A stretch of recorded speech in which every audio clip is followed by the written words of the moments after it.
Hey, Jefi, how's it going? Great, Ed. How are you? Fantastic. And this is a 10-minute takedown. So we're going to be rapid fire today. And Boom. This is super relevant. And it relates to pricing listings in the fourth quarter and leading into next year. It's a new game out there, folks, and we need to be on top of it. Yep.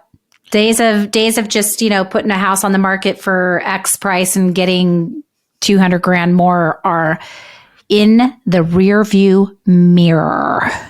Absolutely. It's back to basics and Yep. really kind of evaluating, how do you price correctly and what are you going to do? So Sure.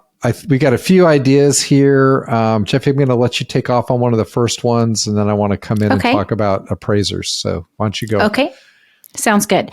So, Ed and I talk obviously about our podcasts before we do them. And it was interesting today because still in the West Coast, we are still ahead of what's happening on the East Coast market. So I'm deeper in the trench than Ed is right now. Yep.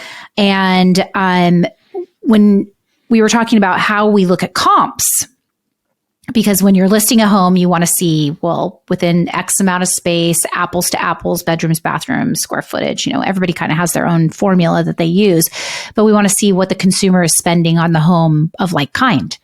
Well, because our market is shifting so quickly, I have been looking at how many days on the market, how many price reductions, what are we closing at? And I'm only looking 30 days back. And even the 30 days within that 30-day window, some of those properties went under contract, 90 days before. So they had a 60-day escrow, then they closed and they're in my 30-day window, if that makes sense.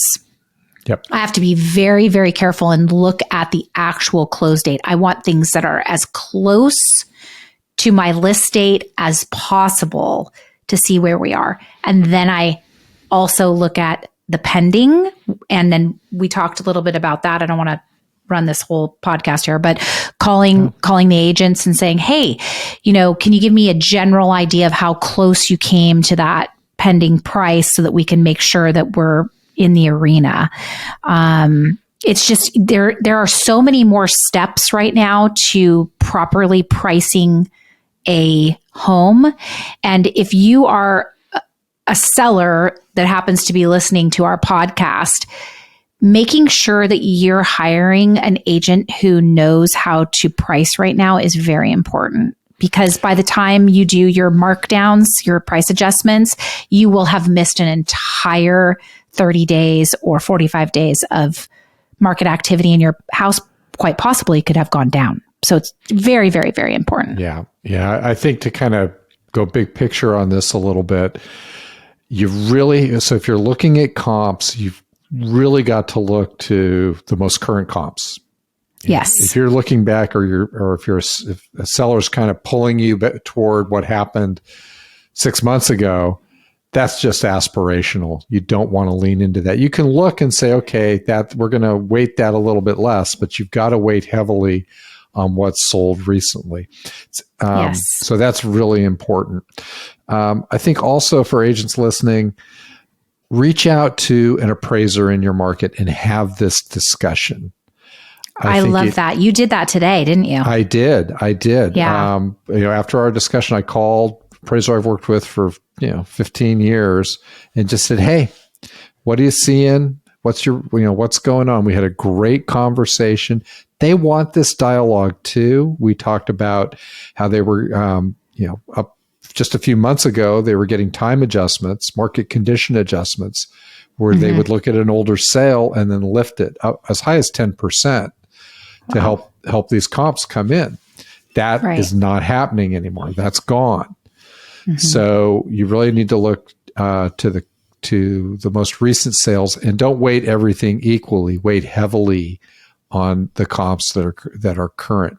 But I think when you're talking to your clients and you can say, well, I've talked to an appraiser and this is what's going on, it separates you from other agents and shows, hey, you're a professional and you're seeking advice from the folks that are going to be appraising it after diligence. the sale. Yeah. So that's really, really important. The other thing that we talked about, this is a little more old school, is when you come up with your price, and then right before you go to market, I always take a look and see where we're bracketed, because things are changing. And where do Explain what that means. Okay. So let's say I've got a home and it's listed at $700,000 in my market area. I'm going to want to look and see what actual homes, when we go out, are beneath me and above me on that list. Gotcha. So there might be one sitting at 690, and then it might go to like 670, and there might be one at 710. Gotcha. And what I've done in the past, is if I think we need to make an adjustment down off of what we said, I'll go preview that home with my seller. That's a great idea. And say, look, we're going out. This is who we're competing against on opening weekend. What do you think? Yeah, absolutely. Get the consumers looking at your home for $725 and a home for $690, and the $690 house is equal to or better than your listing or their home. It's really good for them to get in there and look at that, because that's not you telling them a price. That's you showing them what their competition is, which is beautiful. And then they get to feel it, right? It's like, hey, let's go out and look. Now you're previewing. Put your buyer hat on. How do we shape up? Yeah, I think it's just good service, and it just raises the bar a little bit. So I think it's a really know your good competition. technique. Know your competition. Know your competition. Yeah. Okay. Now, I do want to mention one thing, and then I'll turn it back over. It was interesting having, in show prep here, I said, well, let's look at the sales for the last 30 days in my micro market. And I went through and I looked, and I analyzed each one and saw, what were the price adjustments? How many had price adjustments? How large? Yes. Yep. And it was fascinating to me. 29% of the sales that occurred in October, the last full month prior to this broadcast, had a price reduction. 29%, which means their agent missed. Okay. Or now they missed the market. Yeah. I mean, we can't always say it's the agent's mispricing. Right. But it went to market and it was overpriced.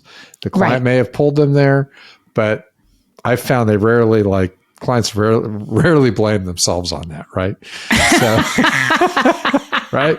Look, we got to get agents back here, Ed. Get agents back. Sometimes, whatever. So there was a miss. That's interesting. Yeah. Okay. So you really, having data like that is powerful when you're going in and pitching for your listing.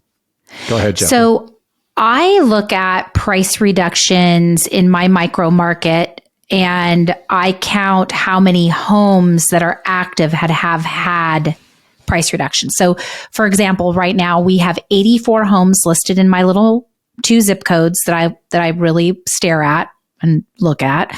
And there have been 8 price homes that have had price reductions. Some of those have had multiple price reductions. Some of them have only had one, but those are all still active.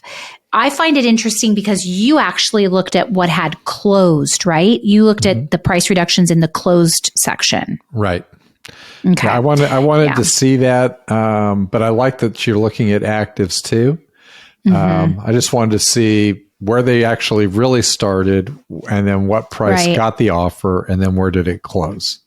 Yeah. And then the days on market for that to take. It was an interesting exercise, and it's one I'm going to do each month, just to kind of go through and kind of score it and keep track of it. Yeah. I got a lot out of it. I think it's important. Sorry, I always interrupt you. I think I should just stop apologizing. Okay. Anyway, for the price reductions for me, I started doing that as a talk track because a lot of my clients get alerts from like Redfin, Zillow, Realtor.com. Oh my God, Jefi, the sky is falling. There's so many, everything is price reducing. And I'm like, well, not really. It's probably the same homes having price reductions. So I wanted to be able to give them a very specific number per week. So that's less about the listing dollars, like what you list a home for. And for me, it's more about being able to be on top of the market when I'm talking to my clients. Right. It's for client communication. No, I think it's a really good thing to be looking at, and one that we kind of need to revisit because we weren't in that environment for a while. So now it's like, okay, track the price reductions, look at your days on market. That's really key information. So Agreed. again, we're right at around 10 minutes. I think the big takeaways here are leaning into current comps. Yep. Go ahead. Leaning into current comps. Go ahead. I have one thing to add at the very end. Leaning into current comps. Yep. Leaning into current comps. Talk to an appraiser. Yep. That'll just help you more ways than you can imagine. And then what was the third you wanted to add? So the third thing I wanted to add is have a plan with your sellers for potential price reductions, because to have that plan up front is so much better than going to them and going, hey man, we overshot the mark. We're not there, because you're setting them up for something so they're not disappointed. Because truly, I don't know if any of us can actually pick a number right now that is the perfect sales price, because interest rates are what are flexing that number. And did we have another another rate increase today? We did 75 basis points. So, so every time that happens, the price shifts because the consumer can't go to that number anymore. So that would be the third one. Is just really have that plan laid out when you take your listing so that everybody's on the same page of what the protocol will be. Right.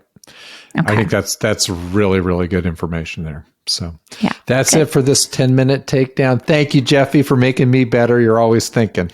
Aw, thanks. You too, buddy. All right. See ya.